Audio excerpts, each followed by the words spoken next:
about other people who usually have that opportunity to make it through. There was a lot of the big names. I mean, Janus fell off spawn, which you did not expect for him landing at Steamy Stacks with two players who play kind of passively in that. He got sniped. There was also a number of different people who fell in the mid game. Yeah, I mean, the big thing and the number one word for all these players right now is momentum, right? Flo is finding that shockwave launcher, gives them a bunch. Janus getting taken out, as Bala just mentioned, stops the momentum overall, right? So in game number 2, these guys have to find a way to rev their engines faster and then get ahead of everyone else with momentum. Oh, man, a lot of momentum here to start the day. Now, guys, I do want to continue, but I'm getting word the games are ready. So let's get ready to hop into game number 2 here of the Fortnite Champion Series in Europe. Let's see if the action continues. Sundown, Clay, let's send it back your way. Thank you so much, Zeke, Shio, and Bala. And I mean, I'm just so excited to see, because I'm a personal fan, or like I'm a advocate for the fact that game 1 is a nice way to set the tone, but you really get an idea of how the leaderboard and how the lobbies are going to play after game 2, because particularly with solos, it's about consistency and who's able to turn over a performance from one game to the next and continue it rolling. And you're really able to see that going down in the second match. And into the third as well. If you're able to bounce back in that third and you really submit yourself at the top, you got a chance in that 4th, 5th, and 6th game to really turn online. He needs to turn online, but Savage is going to go down to Noah Riley in the feed. So the contestant happened, and Savage unfortunately falling. Looks like Benji is trying to take down Kiriachi in the time being. Yeah, Benji trying to set up one of those ambushes here on the side. You can see him trying to pick off Kiriachi as he's going right for those slurp jugs. He is going to find the initial burst shots there, opting not to use that sniper rifle. Get white tags coming through, using the tac shotgun and the high rate of fire to push through the box. And well done, Benji. We talked about the contestant over there, and he says, 0 out of 10 for the effort. The Russian judge doesn't even give him a point. Benji taking it down there, and that's 2 elims right off of the start for him there. You can see in the bottom left-hand corner, the 2 most contested areas are Rig and Salty Springs, each with 5+ players right now. So a lot of space being pushed out, and it's interesting to see 5 players in Salty. I mean, effectively, you're all taking one house of loot and saying, I hope this is enough. Yeah, I don't know why 5 players are there. And I think it has to do something with Rezon. He scared everybody away from Holly, Hedges, anybody that normally landed in that path. I said, no, I'm just going to go try my chance at Salty there. As we are now over to the Fortia, this is Mongrel, and he's been dropping here for a while. We know that. But he does not have Ocean's Burst AR and Ocean's Bottomless Chug Jug. Someone else may have snagged it from him, and with his aim and with what he can do with it, that Mythic Burst AR is so good here from him. It looks like he's not going to need it now, as he's going to get some tags going into this slide. That player going to have to back out. Mongrel, though, not going to let him do it. He's got to be careful. He is running out of AR ammo, but he says, you know what? Who needs an AR? I got a shotgun and a crash pad. I'm going into the box. He is going to miss the jump a little bit, almost deploying a crash pad there, but the continued pressure that he's keeping up is trying to keep this player from going any higher, and it's Smudge just trying to get away. He's got a little sliver of HP, but Mongrel going to get in the box and do that Mongrel classic and get the elimination. And he had to resolve that fight right away, because even picking that up with the additional match drop now only has 52 materials. And while he is in the zone, since it did pull towards that south side, he's going to need to find it. And with so many other players around this area, it's going to be really hard to max out quickly. But now let's hop on board with our match number 1 winner. As you can see, the format in the right-hand side, each elimination being worth a point. You can see once you get into that top 10, you'll have 8 placement points going through, all the way up to 14 for first. Then you can see 11 through 15th is 7, 16 through 20th is 6. It's the intervals of 5, then the intervals of 10. And of course, you get that first placement point after the first 25 players have gone down. So still plenty of players who need to drop here, which generally is a little slower from EU. You'll typically see a little more aggression going on. However, as you get further and further on into tournaments, the stakes and the players become that much more difficult to fight against, and it's really hard to confidently take an early fight, as we have Rax and the Costa Rican Sebi in a battle over here. Ooh, and Rax on the back foot already. Now, this is that weather station just above Caddy. Sebi going in. The shots are going to go through. He's going to get the initial damage, and he's going to follow up with the AR. The crouch spam, and it's going to pay off for him. The elimination comes through, but now the question posed for Sebi is, can he go get Kit's loot? Can he go get the Shockwave launcher and that charged shotgun, or will he settle for some of the vault loot? And generally, that's the goal. It's to go through, get whatever you can from the weather station, resolve a fight there, and then head down and hopefully pick up the remnants of whatever happened at Caddy Corner. But now we're going to swing on over to Authority, where we have Letwick. We're in match number 1. He was able to steal away that mythic glider grapple gun and just kind of rotate out. But now, match number 2, you can see Hardfind over on the side, and Hardfind looking to set up a trap and a bait, and we've seen this before a number of times, particularly around that vault area where there are some areas you can't build. Players look to have just an immediate drop, but Letwick is set up really well in terms of his close quarters combat. Just having that epic SMG as well as the tactical shotgun and a legendary pistol means he has 3 really high rate of fire weapons that give him plenty of abilities to just spam and pressure Hardfind, who's going to be looking for an ambush here in a second. But right now, both players just farming up. And it seems like they're respecting each other's areas of this Authority. They kind of know, hey, he's going to be over here. I can tell by how he's looted. I know Letwick's going to be in this side because I know how he looted from Hardfind's perspective. But what's concerning about this is the players that are around. Carrot is there as well. You got 2 other players on the side. But Letwick is playing this very well. He's hitting some things, and then he's standing still. Because that's how the henchmen act. If they walk around, sometimes they'll hit stuff that's in their way, and then they'll stand still as you see one moving there. On the other side, we've got Wolfies, who's in a fight against some Marauders. Hopefully he's able to get out of those. The Marauders are very, very potent. They shoot you, they throw stakes at you, and they just will try to eliminate you at all costs. And they've got very, very good aim, especially with that hunting rifle there in the inventory of the Deadeye Marauder. Wolfies is pretty low, but he's got Ardent pretty low as well, 150 HP. Now the Marauders are coming in here. The third party this fight. And sometimes the third party does not always have to be an actual player. It can be the AI. And this is really good for Wolfies. He's allowing the Marauders to go after this player and go after him for him and get the initial damage. But if he goes in, he's got to be careful. He can't look to go in right away with all these Marauders around. If he doesn't do any damage to him, they're going to be very, very, very hard to build through and walk through. As you see, the builds are going to get broken. This is bad for Wolfies. He needs to get rid of the Marauders. The shots are coming in, down to 11 HP. He's only got 2 builds remaining. Launchpad placed. He can't build anymore. Got a player right there in front of him. Sniper shot going to come out, and it does. But he goes down to a Marauder. Vato getting picked off there, but the Marauders catching Wolfies out. No builds, no natural cover nearby. Ardent soaking most of the aggression. Him opting to go down. Ardent will clean up all of that. So good heads-up plays by Wolfies to pick up the snipe, but the Marauders ultimately enacting their revenge there. And it can be so difficult when you get caught out by them, particularly in the open. The builds that will target those and will try and take them out. You're definitely able to kind of ditch them and get rid of aggro when you're around some of the more natural cover on the map, those houses, the bridges, and the stuff that are nearby. But Vato not going to be happy about that. Was trying to get a little bit of a third-party tag there, and Wolfie's punishing him right before he goes down. He says, hey, if I'm going down and you're coming down, elimination point that could have gone over to Ardent. So ultimately, he's going to be upset his game is over, but at least he was able to pick up a little bit. Is now back on board here with Flois, and as we can see, he's used to fast starts, placing first with 5 elims in game 1 of Heats as well. So let's see if he can turn this confidence into something more, as he is over on the northeast side of the zone with plenty of players around him. However, he has priority on the rotation, but not a ton of materials to really do it. You don't want to be forced to burn those metal and the brick here. We refer to those as the hard materials, because once they get built up, they provide that much more defense for you. However, just they're so much harder to get naturally as you move through the map that Flo is finding Cammy there, and you can see immediately he's going to head over there because he's like, hey, I need those mats. I need those refreshers. When we talk about refresher in the term, this is it, because that's going to be refreshing for him. What a shot and a heads-up play by Flois.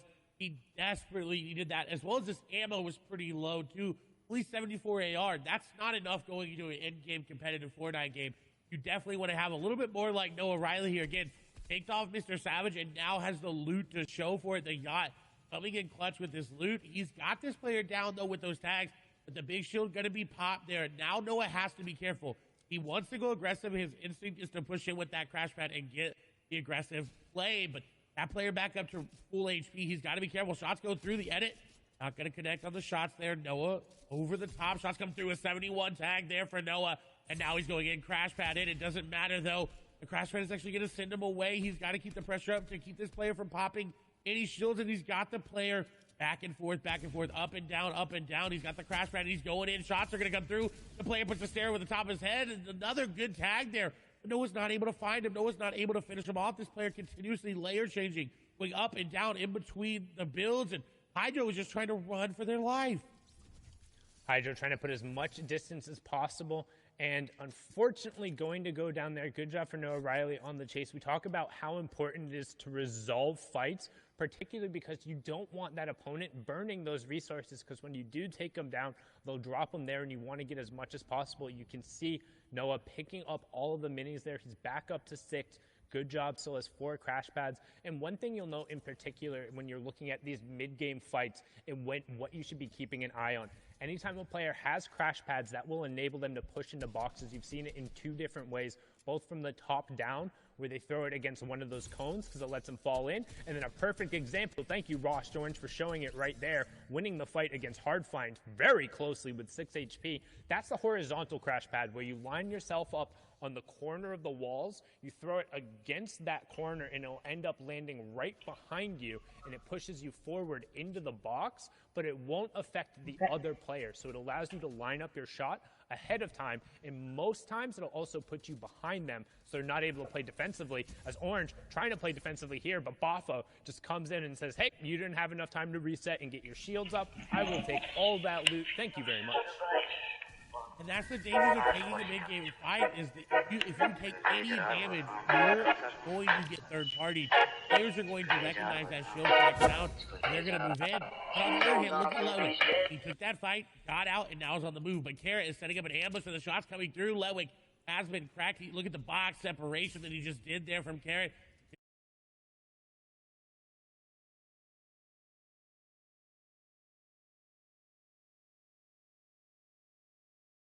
Pop another mini, and he does get it off, and now he's looking for a shot. He needs to put the pressure back onto Carrot, because if not, then he's just going to keep running around, and Carrot's finally going to be able to get a shot on him. And Carrot decides, you know what? Not worth my time, not worth my materials, not worth my HP.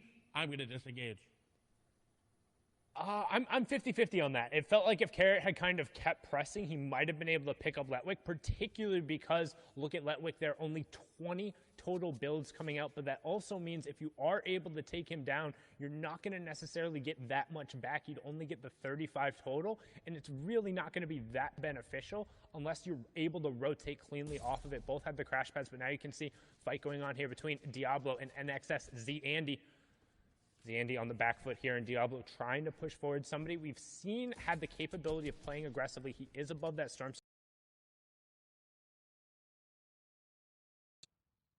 This player doing a good job of keeping Z-Andy on the back foot. Does get the cone replaced. Owns both. Edits back under. Z-Andy able to replace that stay there. So Diablo just going to reset for a second. Make sure he's still back up at near that 100-100 threshold, and then Z-Andy going to go down. So good job making sure he picked that one up. Z-Andy was below that Storm Surge threshold. Diablo will see that coming through. The Storm Surge will tick that over. So that's what we talk about right now. You can see on the right-hand side, Diablo is currently 130 damage above. Z-Andy was below, which means he takes that 25 damage every 10 seconds. And it also signals to Diablo, hey, I can just tag this guy up and then wait, because any damage he does to that player, as long as they go down within a minute, he will still get credit for that elimination. He will still get the point. Then he can go over and safely pick up that loot. That is another aspect of competitive Fortnite that everyone has to think about. That Storm Surge, it plays a factor into so many of these players' games. Sometimes they forget about it because they're pumping, they're rolling, they got their mats, they got their ammo, they got their builds, they're in zone, and then they're like, wait, I didn't tag anybody this game. I got to look for tags. Frenzy Fishy on the other side, above, and a good amount above. If you're about 100 to 150 above, you're looking at a good spot. As shots come through, he's going to take advantage and find swaps with one AR shot. That is what you needed. We saw Thomas HQ do that in the first game. Just find any sort of elimination that you can, far away or up close. Don't even have to risk yourself getting tagged up for it. Beautiful elimination. Yeah, but you notice how he's doing that behind a cone and editing a single wall. That's to avoid all of those hunting rifle headshots that we've seen come out time and time again. You don't want to get a game ender looking for some of those tags to make sure you're safe.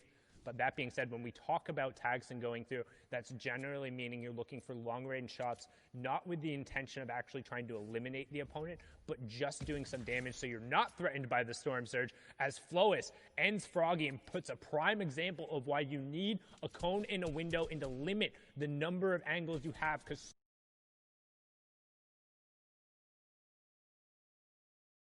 that is known for their snipes and hitting their shots. Well done from the game #1 winner, who's continuing to roll with the momentum here. Boxed up next to Ardit, passive over the side, as we're transitioning now into that mid-game kind of territory as players are starting to get closer and looking for priority in terms of zones #4. What an elimination. He needed it too. He only had 2 hunting rifle shots. That first shot needed to hit. He didn't really have a chance to follow up if it didn't. Very heads-up play by Flois. First place, taking down second place. That's pretty good for your mentality. Even if he goes down here, be like, hey, I took out my competition, so I know I'm pretty secure there. But we're still pretty early on into the games, so you can't really do much with it. And it's important to note when they stress during the top of show how every single interaction matters. Right there, Flois eliminating his direct competition right now, the player who is closest to him, who's able to pressure up. That means if he's able to build up a lead now, it's going to be that much more substantial, because effectively he's eliminated one of the players who can threaten him the most, as now we're on board here with ADN. We saw him have an amazing run yesterday, pushing in. Right there, you can see the Dorito edit being taken down, and that's such a good push. Fastroki was looking to set up a crash pad there with that edited cone in his box, but ADN dropped in and then occupied the space, stuck to the AR, and then just used the weapon to close it out. Well done getting a key pick there in a mid-circle. And he desperately needed his match. Were not looking good. Still are not looking good as well. So he's going to have to find another impact elimination along the way, as we're on board here with Ardit. Again, mats are not looking good. Now, there is a player's loot there in front of him that he more likely got the elim from. He's not actually prioritizing picking it up right now. It seems like he's just looking to build and then go for the loot. Mr. X is nearby. Benji's nearby as well. Hardest in an awkward spot. We've got Scram in this game here as well. Handy, passive, slick. A lot of players still alive. 61. When we talk about Storm Surges, this is a threshold where it's 50. 11 players need to go down.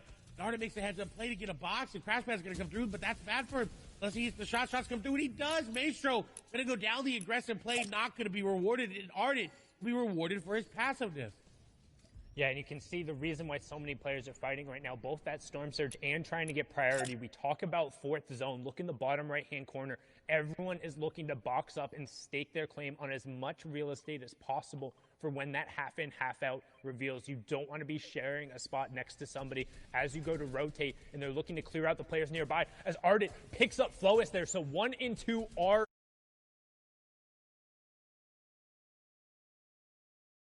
up. Eyes are now on him. Mongrel getting scout there in a brilliant job, because he's now cleared out all the players on this tarp. In that next, the half in, half out, the one before moving, is pulling directly over to this cluster of players. So Tayson, Benji, Keelix, Wyzip, Mr. X will all be over there, sharing the half in, half out with Ardit. They all have priority on everyone else who's rotating into the zone. So they're going to be fighting among themselves to make sure they're safe and not going to get ambushed, and then swap over to what Tayson's doing now and looking to catch the players, burning their rotation, burning launch pads and crash pads, trying to get into this zone. And this is very lucky for Tayson, because again, express the amount of builds in the inventory. He only had 54. That is not where you want to be for this endgame. So he has to find an elimination. Big zones effectively. He does have the 6 crash pads, but when you start to use those crash pads, you start wasting those builds to box up, and he needs to find somebody. As shots come through, he's not going to be able to beam people out of the air just yet, as we do see Nebby unfortunately falling, but he did get that top 50 placement threshold, which is what a lot of people are playing, that consistency. Hey, at least I went down inside of that. Tayson, however, is looking to get aggressive, and I believe that's on, I think this is Benji. I'm 97% sure Benji is right nearby. If Benji makes the wrong edit, he goes into a box that's not his. Tayson is going to go aggressive. The big shoulder's going to be popped. And it's going to come through. No crash pad in. Shots coming through. And Benji's going to go down. Tayson going to take him down. You called that he was